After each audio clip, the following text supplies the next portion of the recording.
Got a nice shirt on. You're all good. Peter McAdam, why a book called Selling Smarter?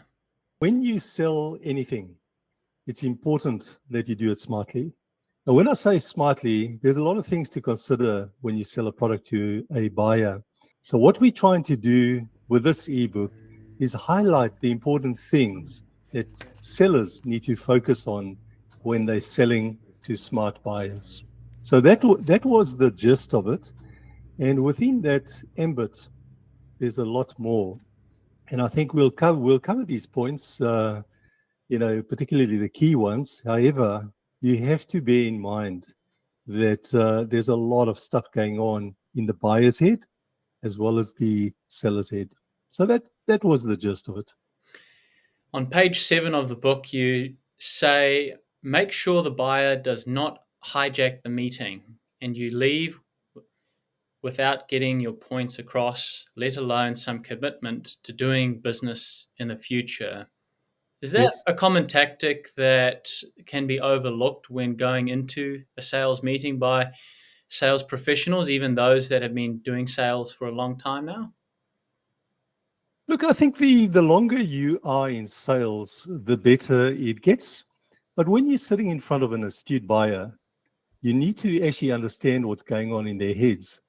Now, if you're an astute buyer, you don't want to look too enthusiastic. You want to ask all the questions that are going to benefit yourself and your company.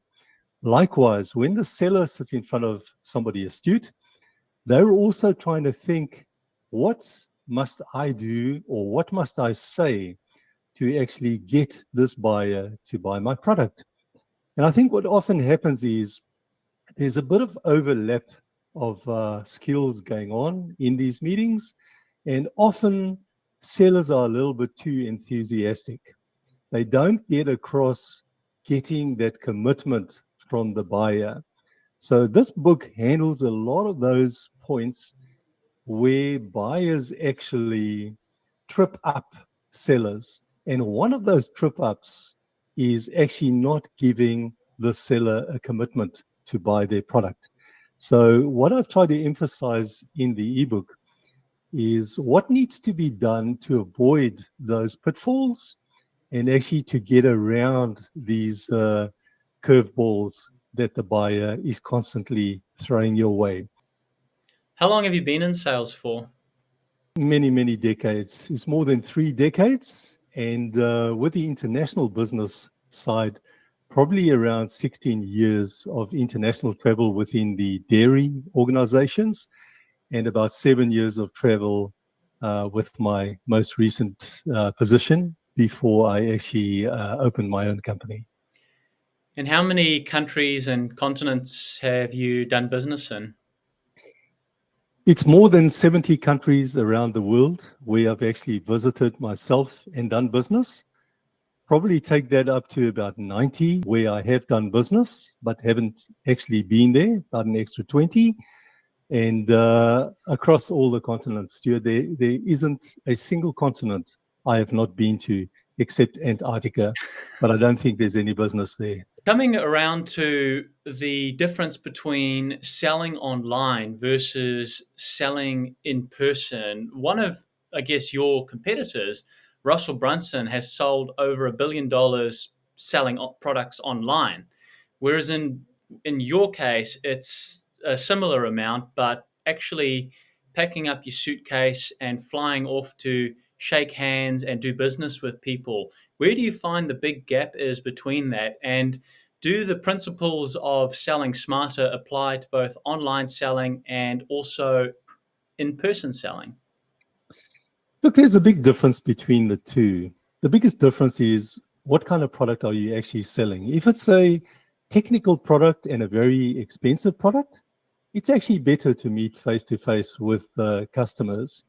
If it's something that customers are familiar with and it's a commodity, me too type of product, it's much easier to sell those products online because they're already available and customers know all about them already. All that's important to them is, can they trust you? Are you going to supply on time? Is there continuity of supply, which is quite important? and what are the terms of trade.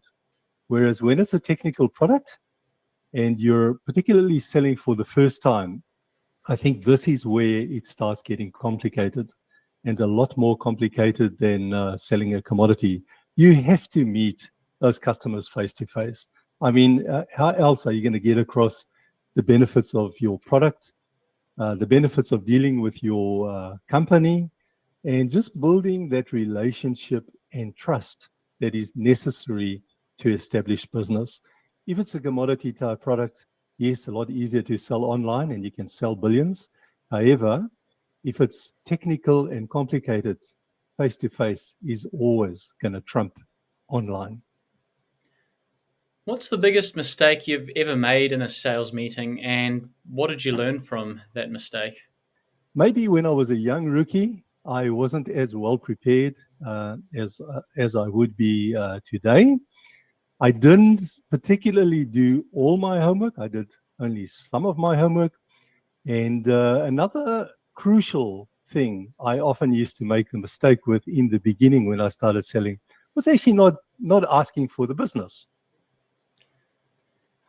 Is there a type of selling that makes it more attractive for a potential buyer to give you that commitment early on versus one that may be less attractive? So it once again, yeah, depends on how far you down the selling process. You know, if you're developing business for the first time, it's very, very difficult to get that commitment in the first meeting. I can tell you now, I've done business, let's take Japan, for instance, where you sit in front of a customer for the first time, you look at them eyeball to eyeball, you introduce yourself, your company, they introduce themselves and their company. You look at the products that might be appropriate to them, but there's a long process to go through before they commit to buying from you. You first have to establish that trust. You first have to nurture and build that relationship. You may have to send samples across for them to test and look at and evaluate. And only then will they consider maybe buying one pallet of goods, depending what the product is, or a few boxes of these goods just to try in the market. But it's a long process. And, the kind of selling that gets business quicker is one where it might be a commodity type product that you're selling, and one where one where you are already established in the market. It doesn't matter if it's a Me Too generic type of product, but you need to be established already so that they can actually assess your credibility a lot faster. But if you're new to the market, nobody knows you, new products, although they might be complicated or commodity type products, it's not going to happen in that first meeting. Is this the first time you've written an ebook? Yes, it is my first ebook. I've always toyed with the idea and I've always wanted to write an ebook. Maybe at some stage write something that can be published as well. But it was enlightening and inspiring to do that because there's so much knowledge that you pick up over the years, so many tips that people have given you along the way, so many mistakes and pitfalls that you've encountered.